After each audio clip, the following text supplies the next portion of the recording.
பச்சை பிள்ளையா வளர்ந்துருக்கு. ஆமா பச்சை பிள்ளைய காட்டுல கொண்டு போயிட்டாங்க.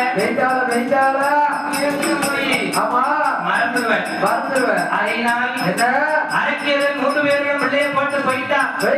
3 குழந்தைகளும் குழந்தைகள் அல்லவா. ஆமா வயிறு பசிக்கு அப்படியே அழுது பசி ஒடுக்க மாட்டாமலே ஆமா 3 குழந்தைகளும் அப்படியே அழுக சத்தம் போடுது. வயிறு பசித்து அழக்கூடிய நேரத்திலே உடலுடைகள் போடக்கூடிய சத்தமானது